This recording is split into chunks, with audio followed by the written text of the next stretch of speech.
Hi everyone, welcome back to another video. Today I'm playing Tower Defense Simulator with friends and we're just gonna be playing a normal match, easy peasy, and yeah. So we're just gonna go into this map, Autumn Falling.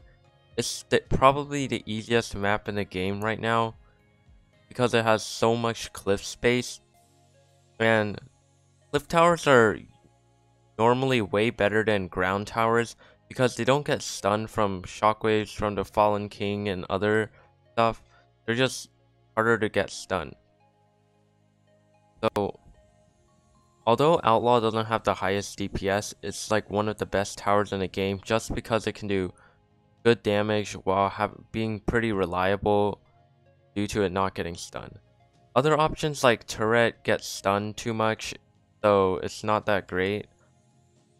But you might want to use medic. You might think to use medic because medic can remove stuns, but medic isn't a good option because it just has low DPS and doesn't really help that much. So I'll just go start with the gold scout. I'll defend the early games while they save up for cowboy. Cowboy, it used to be a terrible tower. It was actually not that bad. It was just not as good as other options. But now they made it so every time it attacks, it has a 1/8 chance to get cash. And I think that cash is scaled based on the wave and the level of the tower. So here's the first wave done. After the first two waves, they should have enough to use a cowboy. And cowboy is really effective for farming whenever it's like wave 10 where there's a lot of enemies and not like this where farms are the better option. Okay, so just breezing through the first few waves. I should probably upgrade my gold scouts.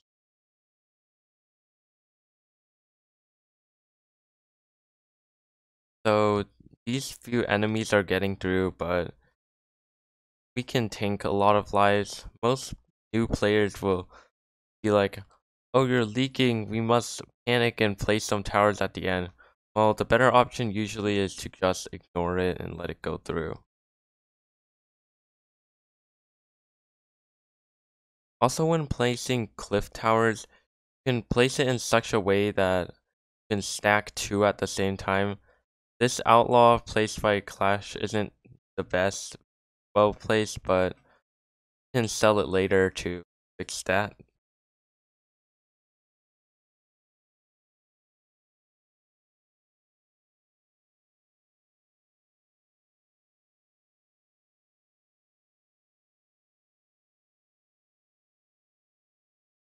So one of my teammates here is Clash Royale 58. He has a YouTube channel that he's starting called Decimize. I'll put the link in the description. He makes pretty good videos about Roblox and Minecraft, so you should check him out. Okay, so as you can see, these cowboys are getting a lot of money from the bosses and enemies that have a lot of health but are slow in general.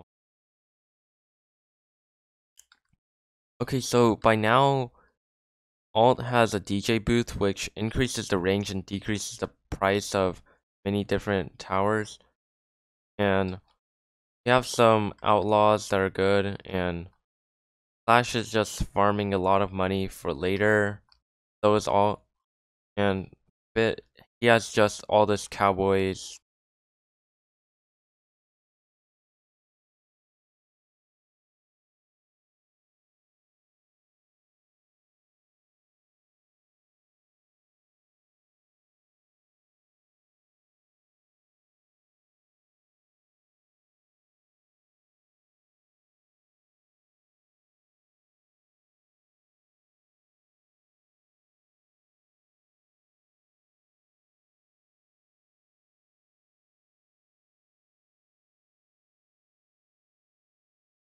So they introduced this new tower called the Pursuit in some update ago. It's basically an ace pilot except it stops to shoot, which increases its actual DPS by a lot. And also got max farmed, he's gonna start spamming outlaws. I got level 4 gold scouts because the next level isn't really that good. And these pursuits, a max pursuit costs 3 times less than a max outlaw, and it does the same amount of damage per second, but sometimes enemies can leak through, which is a problem. Also, the mortars can hit bosses with shields, which is why they're really good. Like, it does the full damage instead of just 2 damage for Templars. DJ booth, again, it's like really good for the discount for expensive towers. Yeah. Okay, now it's wave 30, so the boss that appears this wave is called the tank. Basically a golem which throws rocks that can stun your towers. Luckily, pursuits can't be stunned at all, and mortars and outlaws are hard to stun because they're so high up in the cliff. So whenever the tank comes, you'll see that it's really easy to kill if your towers aren't stunned. All these gold scouts here, they're all just gonna get stunned, but we have so many pursuits that can keep dealing damage that it shouldn't be a problem.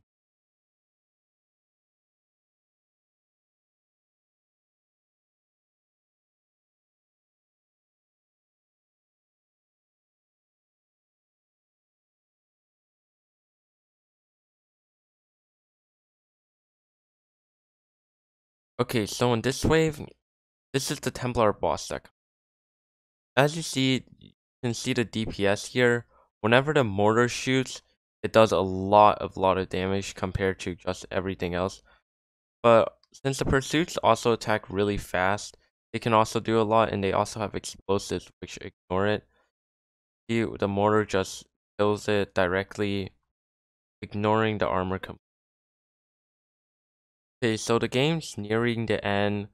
We've basically just been shredding through all the waves, through the pursuits, the outlaws, and the mortars. They're all really good towers. Should probably save up for them at the start of the game, like especially outlaw. It's really important. Commanders also, it can double its DPS when used with ability. So you see the DPS, and whenever the mortar shoots, it goes all the way up to 1,600. That just shows like how helpful the mortar is. Also, if I use this ability, it increases the DPS even more. So having 3 of them, having 3 commanders, since the ability lasts 10 seconds and the cooldown is 30 seconds, to chain it is really efficient for your defense. So the last few summoner bosses are going. They occasionally have the shield, but whenever they don't have the shield, the outlaws just shred through them. Pretty satisfying watching all the enemies die. But I should start selling a few gold scouts here to replace with suit. And another Templar just came in, but it's not even gonna get past the first bend because of how good this defense is. And the Fallen King should start coming in. And here the Guardians, they just absolutely get obliterated by the outlaws and everything. But I should start using commander ability to increase the DPS further. And you can see it gets up to 8,000 at sometimes, and it's just really OP. Also gonna use his John ability, which also increases damage. But since a lot of the support towers on the ground are stunned, you can see how like whenever all the other towers are stunned, the towers that can't be stunned are really OP. So we're just gonna finish off the Fallen King. He just went immune, which is kind of annoying sometimes. And whenever he's back, I'll use the ability and should take him out. There we go. Easy. A nice 22 minutes, which is pretty fair time.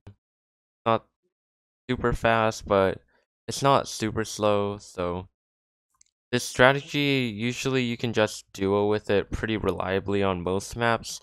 The maps just need to have cliff space and good bends. That's it for this video. Hope you enjoyed. Also, be sure to just comment down what you want to see next. And make sure to subscribe and leave a like for this video. And check out the game that me, Alt, and Clash are making right now called Cave Mining. And join our Roblox group and Discord server. And thanks for watching.